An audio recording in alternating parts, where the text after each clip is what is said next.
Hello friends, this video on biological classification part 20 is brought to you by examfear.com. No more fear from exam. Okay, so now let us come to the portion which I was talking about. We are going to now talk about organisms which have not been included in any of the kingdoms in 5 kingdom classification. So right now you can see those organisms on screen, that is viruses and viroids. Maybe that you have not heard of viroids, but I am sure that all of you would know what is a virus. You would have at least heard of it. Quite strange, right? We hear or we use this term virus so often and it is included nowhere. Why? Let us have a look. First of all, what comes to your mind when you think of viruses? How do you know viruses? If I am not wrong, I'm sure you all know viruses with these. You hear somebody suffering from a viral fever or a viral infection like cold, cough. So these are all viral infections and that is how we know viruses. So viruses also cause a lot of problems to us. So then why are they not included anywhere? So let us have a look at that. Actually, there is a big doubt in the mind of people that whether viruses are living or non-living. Because what are we doing in this classification? In this entire process of classification, we are trying to classify the living organisms. Right? So we are not going to classify chair, table, books, pens because they are all non-living. So there was a doubt whether viruses are living or non-living. And then it was concluded that viruses are non-living organisms and that is why they have not been classified. That is why they do not come under any of the 5 kingdoms. So now, how can we just believe that viruses are non-living? The way bacteria causes bacterial infection, similarly virus also causes viral infection. So why is it that bacteria is living? Because they come inside our body and then they create so much problem inside. So even virus is doing the same thing. So why is virus non-living? So let us see what are the points which are in favor of the fact that viruses are living and what are the points which are in favor of the fact that viruses are non-living. Let us have a look. Now, the reasons which say that viruses are non-living. First of all, no components of cell. What is a living organism made up of? What is the building block or what is the fundamental unit of a living organism? Cell. Right? We all know cells are the building blocks of our body. Viruses do not have a cell. They do not have cell at all. So when they do not have the building block, how will they be a living organism? Because we say that the basics of a living organism is cell. If you do not know ABCD, how are you going to write a story in English?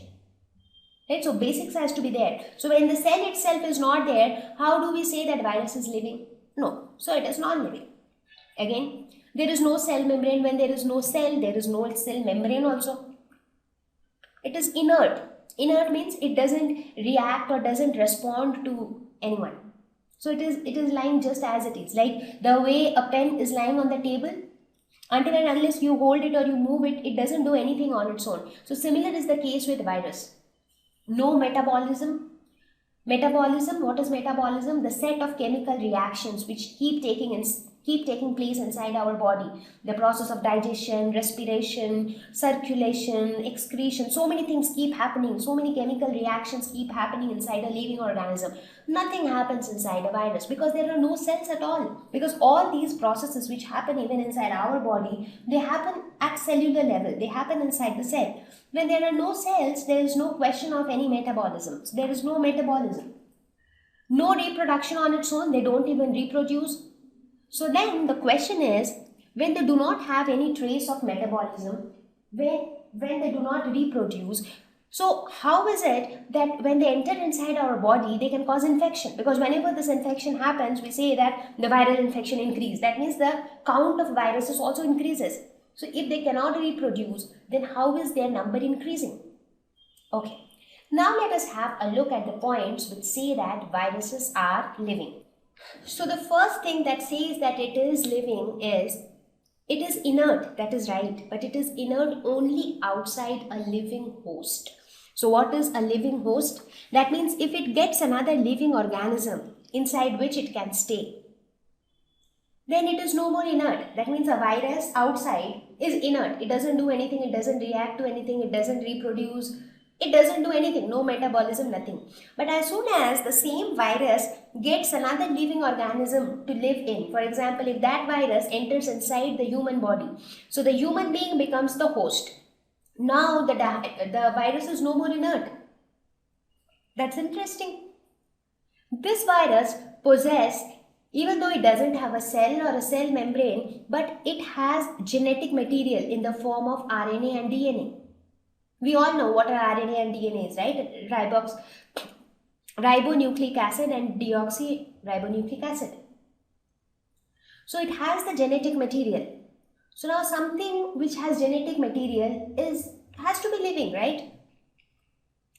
They can also reproduce or mutate when inside a living host. So here I told they don't reproduce. They don't reproduce only when they are outside a host. So what does these 3 points prove? They prove that viruses are a kind of organisms which on itself they are non-living. But when they get a living host, they start showing characteristics of a living organism.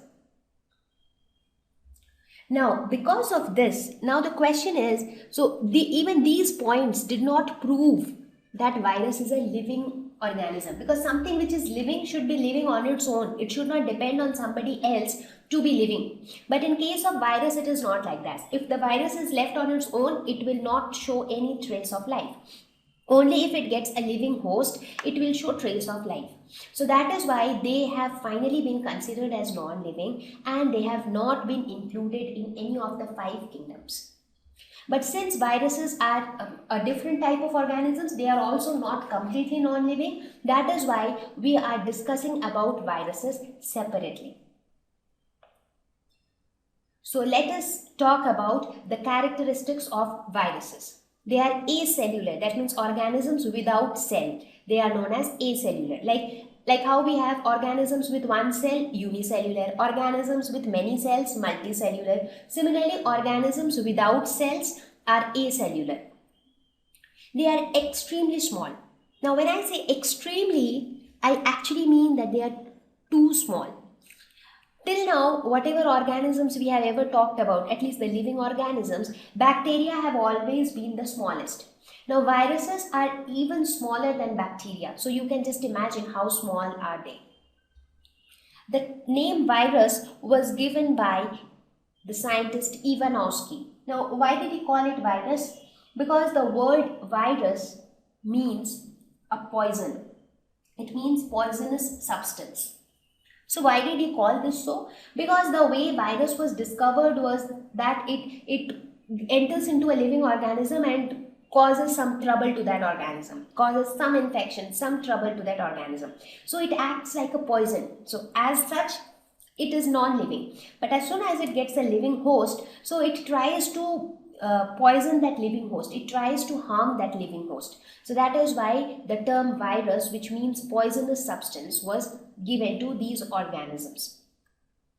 They are inert only outside host. That is a very important thing to note here. They are obligate parasites. As I said, they always try to harm the host. So they are parasite because they depend on another living organisms for their existence. They are obligate parasite. That means they just can't do without a parasite. If there is no other parasite, so they will not live. So they live only because of that host. So obligate parasites, the parasites that cannot complete its life cycle without exploiting a suitable host. So they definitely need a living host to complete their life cycle.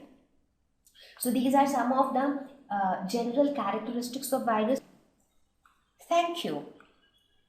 Please visit www.examfear.com to watch more videos, attempt free online test, get free study material, find tutors and mentors.